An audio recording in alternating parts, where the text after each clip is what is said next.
Please make the connect part aimed at the hole of your watch, and then push hard to make the connect stay in your watch.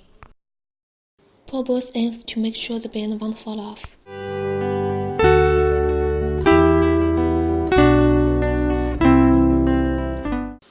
As you can see, there's no gap between our band and your watch.